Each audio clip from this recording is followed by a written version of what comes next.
AKB48 등으로 대표되는 일본 걸그룹 업계의 거물 프로듀서 아키모토 야스시가 2017년 12월 20일에 데뷔시킨 걸그룹 라스트 아이돌이 2022년 5월 31일을 끝으로 공식 해체하는 것이 발표되었습니다. 본래 이 그룹은 아키모토가 일본의 공중파 방송국 테레비 아사히와 손잡고 만든 걸그룹 오디션 라스트 아이돌을 통해 탄생한 그룹이었습니다. 그리고 이 방송과 이후의 상황을 통해 아키모토의 프로듀싱의 한계점이 완벽하게 드러났음은 물론이고 이제 흥행까지 실패한 상황이 몰렸습니다.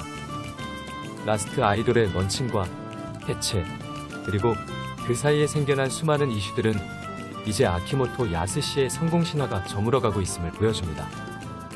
약 5년간 아키모토의 프로듀싱과 그 성공 신화의 균열이 가속화는 어떻게 진행되고 있을까요?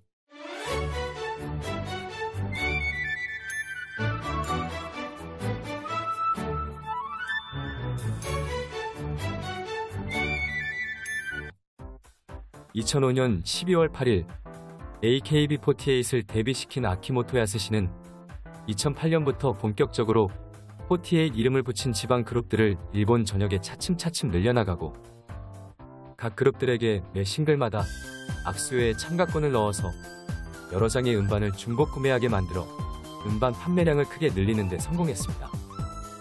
2009년부터는 매년 총선거라는 이름으로 선거권이 든 투표 싱글을 매년 한 개씩 발매했습니다. 투표를 위한 중복 구매가 이어졌습니다. 아키모토 표 걸그룹들은 모두 악수회의 기본으로 매달렸습니다. 일본의 칼럼니스트 미즈타니 소이치로는 아키모토 표 걸그룹에 대해 비판을 할 때마다 줄곧 100만 장이 넘은 음반 판매량을 자랑하던 AKB48의 음반 판매량의 근간은 결국 악수회, 총선거 등의 오프라인 이벤트를 통한 중복 구매를 활성화시킨 도핑 상술뿐임을 지적해왔습니다. 그러나 일단 돈이 되는 상술을 만들어낸 것은 확실했습니다. AKB48의 라이벌 그룹이라는 슬로건으로 아키모토가 프로듀싱한 노기자키 46를 비롯한 사카미치 시리즈의 걸그룹들 역시 악수회를 하는 건 마찬가지였습니다. 하지만 2017년부터 그의 프로듀싱 방침에 대한 문제점들이 두드러지게 드러나기 시작했습니다.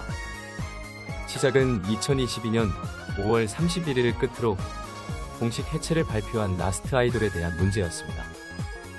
이 그룹은 아키모토 프로듀싱의 한계점을 보여줌과 동시에 흥행에 실패했습니다. 본래 이 그룹은 2017년 공중파 방송국 테레비 아사히가 아키모토 야스시와 손잡고 만든 걸그룹 오디션 방송 라스트 아이돌을 통해 데뷔한 걸그룹이었습니다. 방송명이자 그룹명이 되는 라스트 아이돌이라는 타이틀은 궁극의 아이돌을 만들겠다는 의미로 지어졌으며 당초 계획은 7인조 정규 걸그룹을 오디션으로 배출해 아키모토가 프로듀싱을 한다는 것이었습니다. 오디션 시작 당시부터 이미 데뷔곡도 안무도 의상도 다 완성되어 있었고 테레비 아사히가 그룹 전용 예능 방송과 데뷔 그룹 멤버들이 주연을 맡는 영화 제작도 해준다며 소위 오디션 데뷔 그룹의 특징까지 대대적으로 소개했습니다. 그러나 이후의 행보는 그야말로 어이없는 전개로 계속 흘러갔습니다. 7인조 데뷔 그룹 라스트 아이돌이 나왔음에도 탈락자들 중 아까운 인재가 있다며 유닛이라는 이름으로 파생그룹 4팀을 만들고 이 파생그룹과 7인조 라스트 아이돌을 묶어 라스트 아이돌 패밀리라는 통합 브랜드를 출범시켰습니다. 7인조 그룹의 예능방송, 영화 제작 등은 모두 백지화되었고 벼랑간 오디션 시즌2 방송을 시작했습니다. 7인조 라스트 아이돌은 나루체라는 이름으로 강제 개명당한 뒤 기존의 라스트 아이돌 패밀리의 걸그룹들과 경쟁하는 오디션에 뛰어들었습니다. 5명의 프로듀서가 라스트 아이돌 패밀리 걸그룹 한 팀씩을 맡아 대결하는 구성의 방송이었습니다. 그리고 슈크림 로켓이라는 파생그룹이 가창한 그대의 야추라는 곡이 두 번째 싱글로 발표되었습니다. 이후 세 번째 싱글이 되자 이 라스트 아이돌 패밀리로 묶인 5개의 걸그룹 멤버들이 모두 모여 싱글을 발표했습니다. 즉, 라스트 아이돌이라는 이름으로 탄생한 7인조 정규 그룹은 활동 6개월도 안 되어서 그룹명도 개명당하고 정규 그룹 활동도 안 하고 다시 다인원 그룹으로 활동 노선이 변경되었습니다. 그 와중에 시작된 시즌3에서는 무더위로 유명한 일본에서 한여름의 체육관에서 아이돌 트레이닝에 필요한 것이 맞는가 싶은 체력 훈련을 시키다가 한 참가자가 열사병으로 쓰러지기까지 했습니다. 그룹은 이제 7인조 궁극의 아이돌을 뽑는다는 당초 취지는 엿 바꿔 먹듯이 사라지고 30여 명의 다인원이 되었을 뿐 아니라 무리한 기획에 오디션 방송에 계속 출연했습니다. 단기 화제성만을 위한 기획만큼은 강점을 보였던 아키모토는 화제성을 위해 매스게임에 도전시켰습니다. 그러나 화제성도 없었고 멤버들의 고생만 이어졌습니다.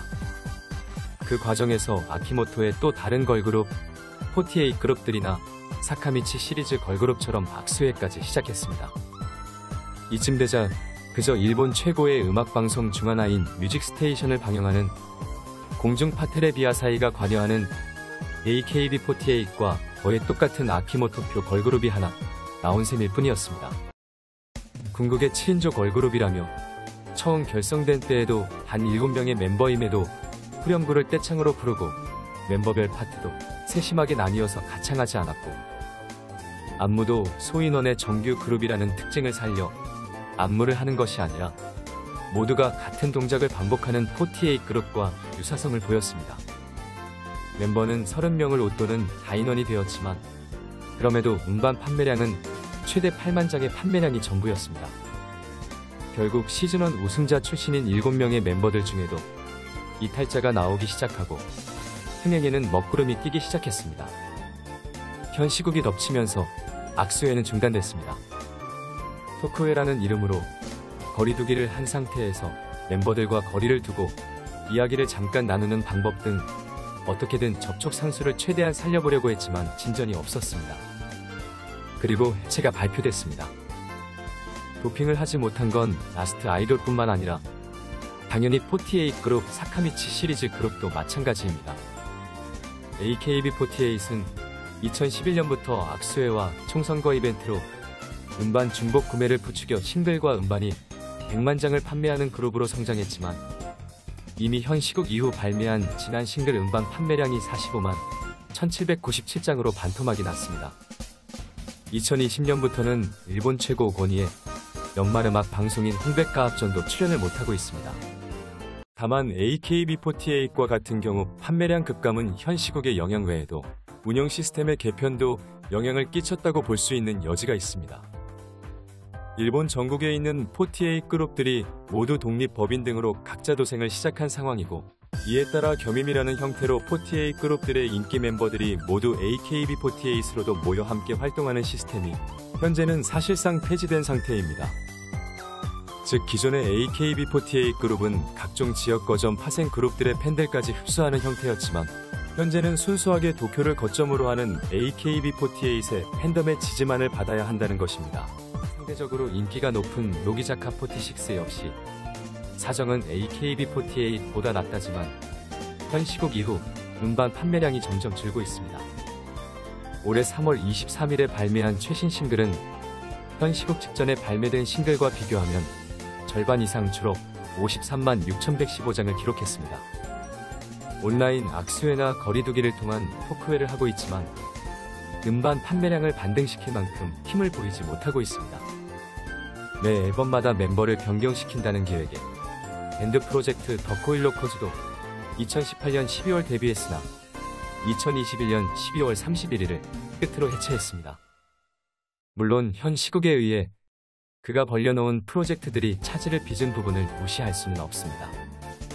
방송국 텔레비도쿄와 손잡고 제작한 청춘고교 3학년 10반이라는 예능 방송은 당초 이상의 고등학교를 구현한다는 취지로 남녀 학생들을 모아 음악부, 라디오부 등의 다양한 동아리 활동을 한다는 기획으로 2018년 4월부터 첫방을 시작했으나 현 시국으로 감염자가 나오면서 기획이 잇따라 중지되었고 2021년 4월 졸업식 에피소드를 끝으로 방송이 종영되었습니다. 다만 현 시국으로 인해 직격탄을 맞은 상황임을 감안해도 아직 완전히 종식으로 이르지 못한 현 시국에서 아키모토가 만든 소위 AKB 상법이라는 접촉 상술은 언제쯤 다시 정상화될지 어렵습니다. 현 시국이 곧 종식된다 하더라도 사회적인 불안감이 남아있는 상태에서는 대안이 필요한 시점임은 분명합니다. 한편 현 시국으로 오히려 한국의 프로듀서 JYP가 오디션 프로그램 니지 프로젝트와 이 방송을 통해 데뷔한 걸그룹 니쥬를 총괄하는 프로듀서로 일본 내에서 입지가 커졌습니다. 일본 대중들에게 반향을 일으킨 것은 일단 JYP 어록이라 불릴 정도로 그의 발언 하나하나가 일본 대중들에게 공감을 주고 화제성을 얻게 한 부분이 있었고, 치육의 방송이라고 할 정도로 오디션 분위기 자체가 여타 오디션 방송들과는 다르게 독설 심사위원 등으로 발생하는 매운맛이 없었기 때문이라고 볼 수 있었습니다. 하지만 아키모토와 비교된 가장 결정적인 요소는 결국 현역 댄스 가수이면서 직접 곡을 만들 수 있는 프로듀서가 주도하는 오디션 방송이었기 때문이었습니다. 대중들이 보기에는 니지 프로젝트는 춤과 노래, 작사 작곡이 가능한 전문성 있는 현역으로 활동 중인 프로듀서가 세심하게 참가자들을 코칭하는 모습으로 다가왔습니다. 아키모토가 주도한 라스트 아이돌은 여러 연예계 관계자들이 참여하여 심사위원 역할을 하며 승자와 패자를 선정했습니다. 그러나 이 승자와 패자를 결정하는 과정에서 심사위원은 무작위로 한 명이 선택되어 그 한 명의 결정만으로 이루어지는 방송 구성으로 말이 많았습니다. 춤이나 노래가 능숙해도 심사위원 개인 취향에 맞지 않으면 캐릭터성이 없다는 등의 이유로 탈락자가 나왔습니다. 뜬구름 잡는 심사가 많았고 전문성 있는 심사를 받기는 어려웠습니다. 아키모토는 방송 작가 겸 작사가로서 커리어도 대단하고 그 능력도 충분히 인정받은 사람입니다. 2000년대 중반부터는 아이돌 프로듀서로도 충분히 상업적으로 히트한 그룹들을 꾸준히 배출해왔습니다. 그러나 라스트 아이돌을 통해 다인원 그룹에 자신이 고안한 상수를 덧붙이는 프로듀싱을 다시 반복하는 모습을 보였습니다. 그리고 역시 결정타는 한일합작 오디션 프로그램 프로듀스 48을 통한 그의 프로듀싱 결과물의 호평이었습니다. 아키모토는 2018년 한국의 CJ 엠넷과 손을 잡고 한일합작 오디션 프로듀스 48 오디션의 프로듀서로 참여했습니다. 1화가 촬영되기 전 이미 사전 심사가 있었고 이때 그는 한국의 기획사 연습생들의 비공개 심사도 맡았습니다. 그 후로 한국에서 한국의 연습생들과 48 그룹 멤버들이 뭉쳐 본격적인 프로젝트가 시작되자 아키모토는 직접적으로 방송에 개입하지는 못했습니다. 48 그룹 멤버들은 한국에서 한국의 기획사 연습생들과 부대끼며 각종 경연을 준비하고 한국의 트레이너들에게 기초부터 다시 트레이닝을 받으며 경쟁에 참여했습니다. 아키모토는 최종 생방송에서 자신이 쓴 가사로 만든 반해버리잖아 라는 경연곡 한 곡에 참여했을 뿐이었습니다. 극단적으로 말해 그는 가만히 앉아서 이 오디션의 결과물, 그러니까 실력적인 성장이나 서사를 얻게 된 12인조 걸그룹과 탈락했지만 다시 48 그룹 활동을 하러 돌아오는 참가자들에게 숟가락만 얹을 수 있는 일생일대의 기회를 얻은 셈이었습니다. 프로듀스 48으로 탄생한 걸그룹 바이즈원의 일본 활동에 전담 프로듀싱을 맡기로 되어 있었고 실력적인 성장을 거쳐서 돌아온 48 그룹의 탈락 멤버들을 데리고 다시 48 그룹 프로듀싱을 이어가면 되었기 때문이었습니다. 그러나 그는 제대로 숟가락을 얹지 못했습니다. 아이즈원에게는 여전히 자신이 거느린 작곡가 팀이 쓴 멜로디 중 적당한 것을 하나 골라 본인이 작사를 하고 AKB48을 프로듀싱하듯 후렴구는 떼창을 시키는 프로듀싱을 반복했습니다.